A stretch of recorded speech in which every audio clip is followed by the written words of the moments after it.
ஏன்னா நம்ம பார்த்துக்கிட்டு இருக்கோம், RSS காக்கி டிராயர் போட்டிருக்கவன் அரசு பணியில் இருக்கிறோம்னு வெளிப்படையா வரலான்னு இன்னைக்கு சொல்றான்னா எவ்வளவு துணிச்சலும் திமிரும் அவர்களுக்கு இருக்கும். அதை ஒடுக்க வேண்டும் என்றால் இன்னும் நீண்ட காலம் நாம் போராட வேண்டிய இடத்தில் தான் இருக்கிறோம். இங்கு தமிழ்நாட்டை பொறுத்தவரை ஒரு கட்டத்திற்கு வந்துவிட்டோம். ஐயா தந்தை பெரியாரால், பேரறிஞர் அண்ணாவால், தலைவர் கலைஞரால், இன்றைக்கு இருக்கின்ற நம்முடைய திராவிட மாடல் முதல்வரால், தமிழர் தலைவர் ஐயா வீரமணி, ஐயா சுபவி இவர்கள்லாம் இன்னும் உழைத்துக் கொண்டிருக்கின்ற காரணத்தினால் இந்த அளவிற்கு வந்திருக்கிறோம். ஆனால் இதை இன்னும் வட இந்தியாவிற்கு கொண்டு சேர்க்கின்ற பணி நமக்கு இருக்கிறது. அவங்க எப்படியா இருக்கட்டும், நம்ம எப்படியா இருந்துடலாம் இருக்க முடியாது. ஏன்னா ஒட்டுமொத்தமாக அவர்களையும் சேர்த்து இழுக்க வேண்டிய பணி, அந்த பணியைத்தான் இந்த நாடாளுமன்ற தேர்தலில் நம்முடைய மாண்புமிகு முதலமைச்சர் அவர்கள் எடுத்துக்கொண்டு செய்த காரணத்தினால்தான் இன்றைக்கு ஒரு மிருகபலத்தோடு வந்திருக்க வேண்டிய பாஜகவுடைய ஆட்சி தடுக்கப்பட்டு இன்றைக்கு அவர்கள் முடங்கி போகின்ற சூழலில் கொண்டு வந்து நிறுத்தியிருக்கிறார். நம்முடைய தமிழகத்திலே கடந்த தேர்தலிலே நம்முடைய கழக தலைவர் தளபதி அவர்கள் அமைத்த கூட்டணி, சட்டமன்ற தேர்தலில் அமைத்த கூட்டணி தான் இந்தியாவின் மற்ற மாநிலங்களில் இருக்கின்ற மாநில கட்சி தலைவர்களுக்கு ஒரு பாடமாக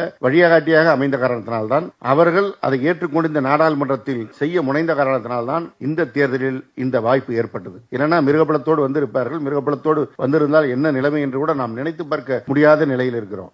இப்பவே குற்றவியல் சட்டங்களை எல்லாம் எடுத்துட்டு அவன் ஏதோ ஹிந்தியில பேர் சொல்றான். இன்னும் நமக்கு அந்த பேர் வாயில கூட வரல. அந்த சமஸ்கிருதத்தில் சொல்ற அந்த வார்த்தை ஏதோ ஒரு சங்கீதா, ஏதோ ஒரு பேரு, அது மட்டும்தான் ஞாபகம் வருது நமக்கு. ஏன்னா அதையும் நம்ம தோழர்கள் தொடர்ந்து சொல்லிட்டு இருக்கிறாங்க.